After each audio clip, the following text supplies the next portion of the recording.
मेरा परिचय लेखक तथा क्रांतिकारी यशपाल जी और मेरे पिताजी के बारे में है। भारत को स्वतंत्र करने के क्रांतिकारी आंदोलन में अपनी सक्रिय हिस्सेदारी के लिए जब यशपाल जी को 1932 में आजीवन कारावास की सज़ा सुनाई गई थी, तो वे केवल सिर्फ 28 वर्ष के थे। और तब किसे पता था कि एक दिन यही युवक भारत के एक महत्वपूर्ण और प्रतिष्ठित लेखकों में गिना जाएगा। यशपाल ने 2 जीवन जिए और दोनों में अपने अपने ढंग से देश के लिए महत्वपूर्ण काम किए। उनका पहला जीवन देश की स्वतंत्रता को समर्पित था और दूसरा साहित्य सेवा को। यशपाल जी का जन्म 3 दिसंबर को फिरोजपुर पंजाब में हुआ था, जहां उनकी माता प्रेम देवी एक आर्य समाज कन्या पाठशाला की मुख्य अध्यापिका थीं। परंतु यशपाल जी के माता पिता के परिवार और उनके पूर्वज सब हिमाचल वासी थे। यशपाल जी के आरंभिक जीवन में स्वतंत्रता आंदोलनों तथा राजनीतिक जागरूकता का दौर था। वे पहले महात्मा गांधी के असहयोग आंदोलन में कूद पड़े, पर कुछ ही समय बाद उन्हें लगा कि ऐसे आंदोलन भारत की गरीब जनता और आम आदमी के लिए कोई मायने नहीं रखते, न ही ब्रिटिश सरकार पर इस असहयोग आंदोलन का कोई प्रभाव होगा। तो वे पंजाब केसरी लाला लाजपत राय द्वारा संस्थापित और राष्ट्रीय विचारों के केंद्र नेशनल कॉलेज लाहौर में दाखिल हो गए। यहाँ उनकी मित्रता सरदार भगत सिंह से हुई, जिन्हें 1928 में पुलिस सुपरिटेंडेंट सैंडर्स की हत्या के लिए और नई दिल्ली की सेंट्रल लेजिस्लेटिव असेंबली में 1929 को बम विस्फोट करने के कारण फांसी पर लटका दिया गया था। यशपाल जी ने अपने क्रांतिकारी जीवनों के संस्मरण सिंहावलोकन में लिखा है कि एक दिन भगत सिंह और मुझे रावी नदी में नौका अभ्यास का अवसर मिला। बस हम दोनों थे, कोई और नहीं। अब याद नहीं कि ये प्रसंग कैसे आया, तब किसी कारण से उस सुनसान में भगत सिंह पर पूर्ण विश्वास कर मैंने उससे कहा, आओ देश पर प्राणों की आहुति देने का प्रण कर लें। भगत सिंह बहुत गंभीर हो गया और उसने मेरी ओर हाथ बढ़ा के कहा, मैं प्रण करता हूँ। यशपाल ने पहले कुछ समय भगत सिंह के साथ नौजवान भारत सभा में सहयोग दिया। फिर 1929 में लाहौर बम फैक्ट्री पर पुलिस के छापे के बाद फरार होकर हिंदुस्तान समाजवादी प्रजातंत्र सेना की गतिविधियों में शामिल हुए। यहीं उनकी मित्रता चंद्रशेखर आज़ाद से हुई, जो 1931 में इलाहाबाद में पुलिस से सशस्त्र मुठभेड़ में शहीद हो गए थे। अगले 2 वर्षों में यशपाल ने अनेक स्थानों पर बम बनाने के लिए गुप्त रूप से विस्फोटक तैयार किए।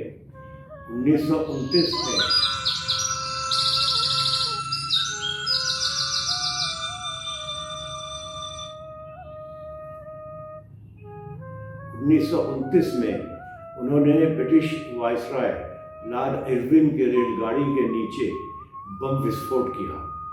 उसके बाद लाहौर के बोर्स्टल जेल से भगत सिंह को मुक्त कराने के प्रयत्न में भाग लिया और उसी के फौरन बाद कानपुर में अपने दल के साथियों को गिरफ्तार करने के लिए आए पुलिस बल के 2 कांस्टेबलों को गोली मार के गिरा दिया।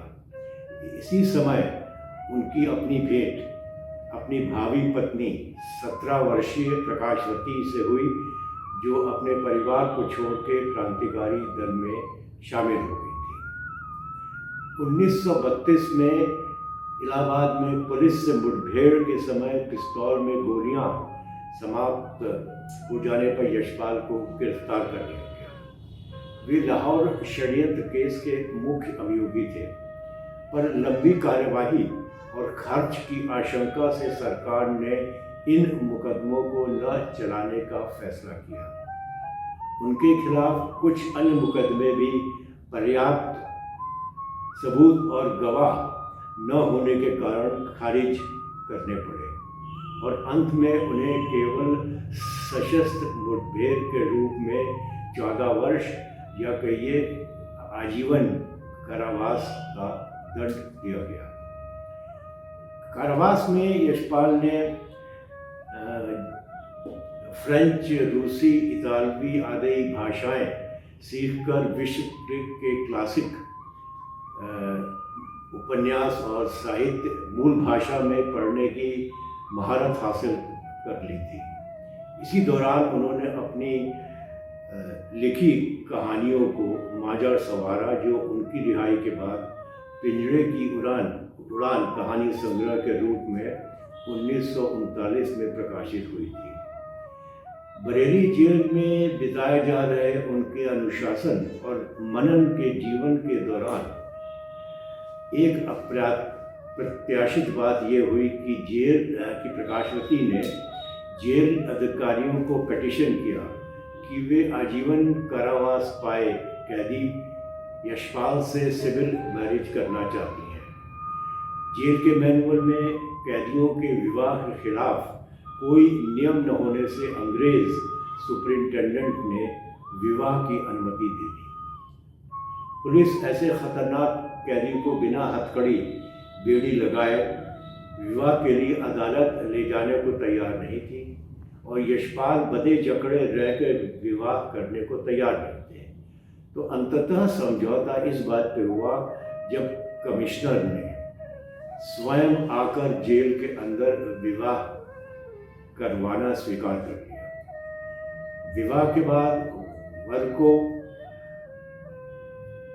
पुनः जेल के अंदर अपनी बैरक में भेज दिया गया और वधू स्वयं अपनी गिरफ्तारी और रिहाई के बाद आरंभ की डेंटल सर्जन की शिक्षा पूरी करने के लिए कराची चली गई। यशपाल प्रकाशवती का जेल विवाह भारत के इतिहास में अपनी तरह की एक अकेली घटना थी। इस खबर को समाचार पत्रों ने खूब उछाला। इस हल्ले के परिणाम स्वरूप बाद में सरकार ने जेल मैनुअल में एक धारा जोड़कर, एक विशेष धारा जोड़कर सजा पाए कैदी के जेल में विवाह की अनुमति की मनाही कर दी।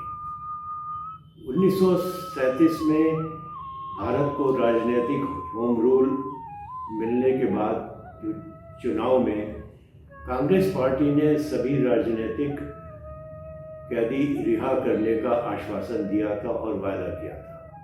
गांधी जी सत्याग्रह में जेल गए, बंदी तो रिहा कर दिए गए, परंतु यशपाल जैसे क्रांतिकारियों से सरकार ने आश्वासन मांगा कि वे सशस्त्र एवं हिंसात्मक कार्यों में विश्वास खत्म हो जाना स्वीकार कर लें। इसे चूंकि सरकार से एक समझौता समझा जा सकता था, इसलिए यशपाल ने इस शर्त को मानने से इनकार कर दिया। अंततः यशपाल को मुक्त तो कर दिया गया, परंतु उनके पंजाब प्रांत जाने पर प्रतिबंध लगा दिया गया। क्योंकि उस समय वो लखनऊ जेल में थे, इसलिए लखनऊ जेल से रिहाई के बाद यशपाल ने संयुक्त प्रांत की राजधानी लखनऊ में ही बस जाने का निर्णय ले लिया था। अपने संस्मरण सिंहावलोकन में यशपाल ने लिखा है कि रिहाई के समय उनके व प्रकाशवती के पास एक फूटी कौड़ी भी न थी। कुछ मास कठिन परिस्थितियों में गुजारने के बाद उन्होंने अपनी माँ से कुछ पैसे उधार लेकर नवंबर 1938 में विप्लव मासिक पत्रिका का प्रकाशन आरंभ किया। इसी के साथ प्रकाशवती जी ने डेंटिस्ट्री की प्रैक्टिस भी शुरू की। उस समय बहुत कम डेंटिस्ट महिला डॉक्टर होने के कारण प्रकाशवती जी को अपने क्षेत्र में काफ़ी सफलता मिली थी, पर कुछ समय बाद उन्होंने अपना पूरा समय पति को देने के विचार से अपनी प्रैक्टिस बंद कर दी और उसके बाद शीघ्र ही विप्लव का उर्दू संस्करण भागी प्रकाशित हुआ और पत्रिका के मुख्य पृष्ठ पे नारा था, तुम करो शांति और समता का प्रचार, विप्लव गा अपना अनल गान। हिंदी राजनीतिक पत्रिका के इतिहास में विप्लव की अभूतपूर्व और उल्लेखनीय भूमिका रही है। अत्यंत लोकप्रिय होने के साथ ये पत्रिका एक ऐसा खुला मंच बन गई जिसमें एक तरफ घोर गांधीवादी, मार्क्सवादी और सामाजिक राजनीतिक क्रांति के समर्थक सब एक ही जगह अपनी बात कह सकते थे। 1940 में यशपाल के अस्वस्थ होने पर और जेल भेज दिए जाने पर प्रकाशवती जी ने पत्रिका के संपादन का भार संभाला था। प्रकाशवती और यशपाल के विप्लवी उत्साह को ठंडा करने के लिए सरकार ने पत्रिका से 12,000 रुपए की जमानत मांगी। तब इन दोनों ने विप्लव बंद करके पत्रिका को विप्लवी ट्रैक्ट नाम से प्रकाशन शुरू कर दिया। पुलिस द्वारा अनेक बार गिरफ्तार करके जेल भेज दिए जाने तथा कार्यालय की बार बार तलाशी लेने के कारण इस नए प्रतिमान स्थापित करने वाली पत्रिका का 1941 में प्रकाशन बंद हो गया। स्वतंत्रता प्राप्ति के बाद 1947 में विप्लव का प्रकाशन पुनः आरंभ हुआ था, लेकिन स्वतंत्र भारत में प्रेस सेंसरशिप के कानूनों के कारण कुछ अंकों के प्रकाशन के बाद वह सदा के लिए बंद हो गया। अपनी रिहाई के बाद और देश को स्वतंत्रता मिलने के आसार देखकर यशपाल एक कहानीकार और उपन्यासकार के रूप में जम चुके थे। सुप्रसिद्ध कवयित्री, हिंदी कवयित्री महादेवी वर्मा के अनुसार कि उनके शब्दों में, जब अन्य लेखक सरस्वती की वंदना करने में लगे थे, यशपाल किसी अंधेरे गुप्त तहखाने में बम बना रहे थे। जब वे साहित्य क्षेत्र में आए तो सरस्वती का ध्यान सबसे पहले उन्हीं की ओर गया। यशपाल के लेखक रूप में तथा विप्लव के संपादक के रूप में हिंदी साहित्य को सामाजिक तथा राजनैतिक सुधारों की दिशा में एक प्रबल समर्थक मिला। वे वंचित, दलित और उपेक्षित वर्ग के हिमायती के रूप में पहचाने गए। उन्होंने लेखन के शुरू में भारतीय समाज के पुरातनपंथी और जड़ विचारों के विरुद्ध कठोर संघर्ष किया था। उन्होंने अपना लेखन ऐसे ही आरंभ किया था और हिंदू धर्म के दकियानूसी और सदियों पुराने अनुष्ठानों की उन्होंने तीखी आलोचना भी की थी। अपनी इस आलोचना के कारण उन्हें कई बार जान से मारने की धमकी तक दी गई थी। महात्मा गांधी और कांग्रेस पार्टी के विचारों की निरर्थकता को देखते और स्वीकारते हुए यशपाल ने अपने साहित्य और सोच पर मार्क्सवाद का प्रभाव स्पष्ट स्वीकार किया है। महात्मा गांधी के जीवन काल अर्थात 1941 में प्रकाशित उनकी पुस्तक गांधीवाद की शव परीक्षा आज भी लोकप्रिय है। अपने लेखन के शुरू में मार्क्सवादी विचारधारा को भारत की समस्याओं के उत्तर के रूप में चित्रित करने के बावजूद वे कभी भी कम्युनिस्ट पार्टी के सदस्य नहीं रहे। बाद के वर्षों में कॉमरेडों के कम्युनिस्ट पार्टी के मेंबर्स के स्वतंत्र चिंतन छोड़कर पार्टी लाइन में चिपके रहने के आरोप और आलोचना के कारण कम्युनिस्ट उनके खिलाफ भी हो गए थे। यशपाल के समस्त लेखन में भारतीय नारी के प्रति सद्भावना तथा समाज में उसे नीचा दर्जा दिया जाने का विरोध मिलता है। उनके नारी पात्र प्रायः ही उन सामाजिक बंधनों को तोड़ डालते हैं या तोड़ने के लिए संघर्ष करते हैं जो स्त्री को पुरुष व परिवार पर आश्रित रहने को मजबूर करते हैं।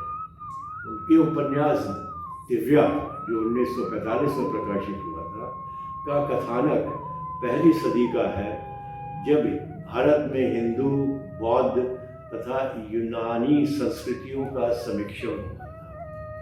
उपन्यास की नायिका दिव्या एक कुलीन ब्राह्मण परिवार के होने के बावजूद पुरुष के वर्चस्व और सामाजिक वर्जनाओं को तोड़कर अपना स्वतंत्र व्यक्तित्व निर्मित करती है। यशपाल के अनेक समकालीन लेखक और आलोचक इस बात से खासे नाराज थे कि भारत के तथाकथित स्वर्ण युग की कहानी को उन्होंने एक राजनैतिक दृष्टिकोण से देखने का आग्रह किया था।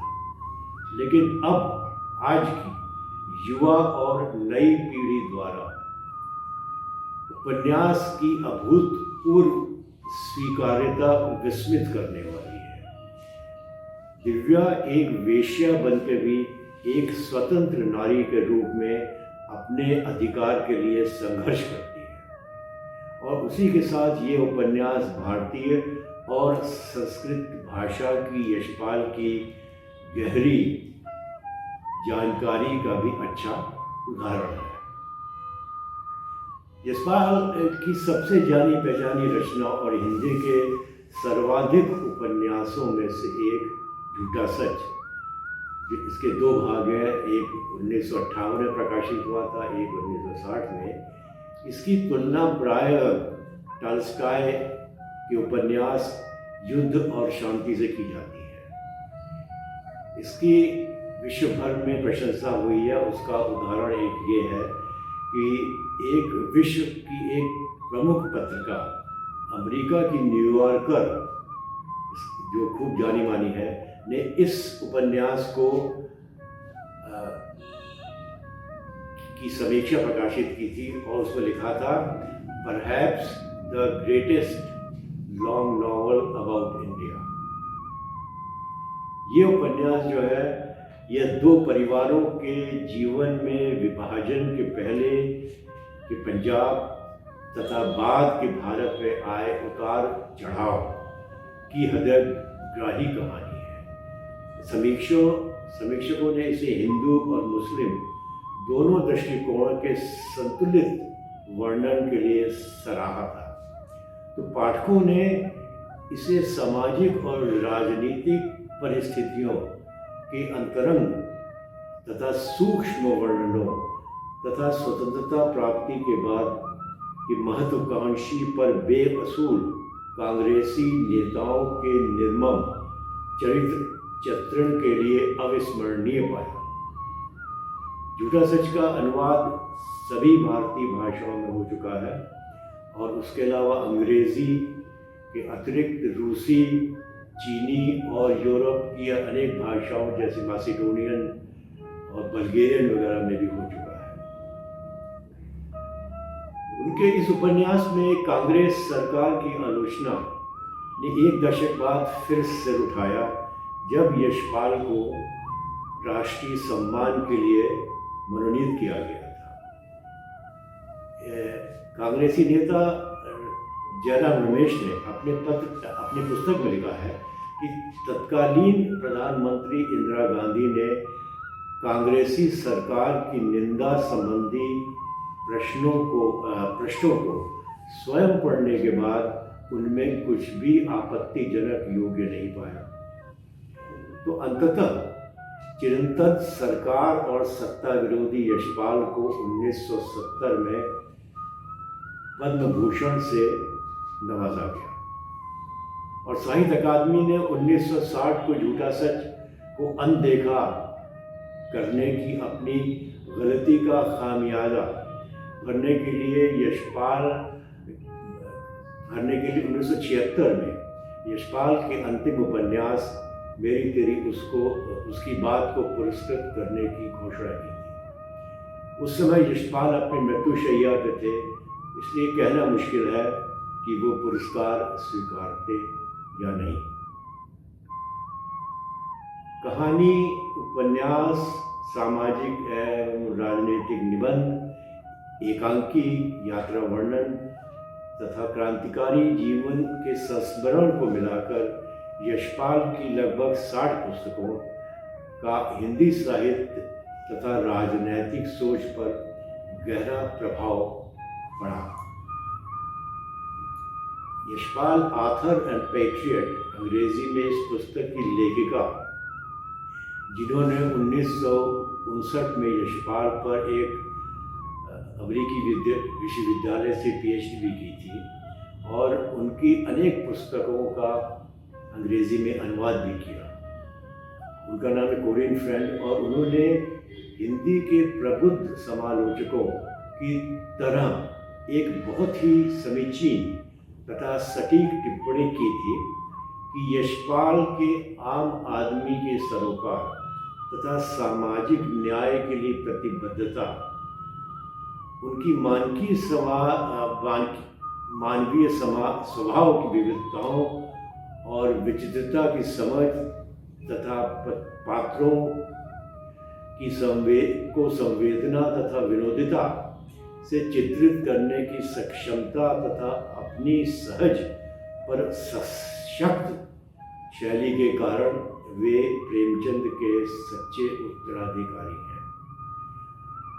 अब हिंदी के प्रसिद्ध लेखक और अग्रणी हिंदी लेखक भीष्म साहनी ने लिखा था कि यशपाल अग्रदूत तथा एक नए संसार की आवाज़ है।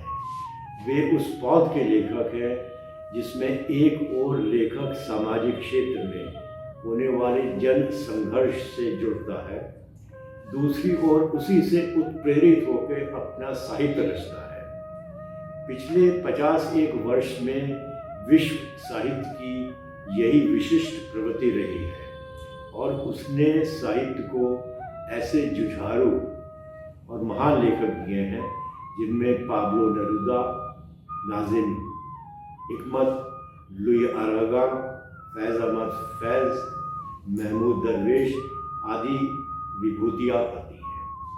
ये लेखक आज के लेखक हैं और आज के विश्वव्यापी संघर्ष उत्पीड़ित विशाल जन समाज की उपज है। यशपाल इन्हीं लेखकों की विशिष्ट पांत में खड़े हैं। यशपाल का निधन दिसंबर 1976 में अपने संस्मरणों सिंहावलोकन का चौथा भाग लिखते समय हुआ था।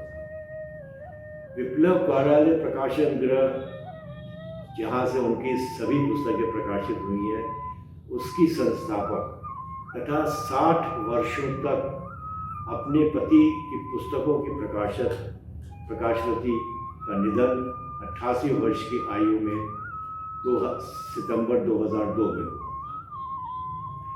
2003-2004 में यशपाल की जन्म शताब्दी के अवसर पर भारत भर में जिस उत्साह और लगन से समारोह हुए, वैसी भावना प्रेमचंद की जन्म शताब्दी के अतिरिक्त नहीं देखी गई थी।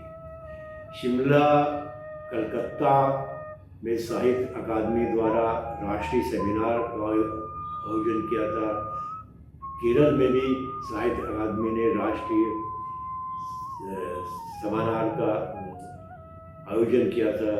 उसके अतिरिक्त दिल्ली भाषा अकादमी, पंजाब यूनिवर्सिटी पटियाला में भी आदि सेमिनार तो हुए, पर साथ में हिंदी भाषी राज्यों के 20 छोटे छोटे नगरों में भी इस अवसर पे समारोह हुए और इन अवसरों पर यशपाल के 20वीं शताब्दी के उत्तरार्ध के सबसे महत्वपूर्ण हिंदी लेखक होने और उसके बाद की पीढ़ी के लेखकों पर उनके गहरे प्रभाव की बात बार बार कही गई थी और दोहराई गई थी। और भारत सरकार ने इस अवसर पर यशपाल की स्मृति में डाक टिकट भी जारी किया था। हिमाचल में जहाँ से उनके पूर्वज आए थे, उनके माता पिता आए थे, वहाँ पिछले 45 वर्षों से हिमाचल सरकार प्रतिवर्ष 3 दिसंबर को राजकीय स्तर पर यशपाल जन्म जयंती का समारोह आयोजित करती है और उनकी प्रतिमा वहाँ पर अनेक स्थानों पर लगी है और दूसरे राज्यों में भी, उदाहरण के लिए लखनऊ में भी है।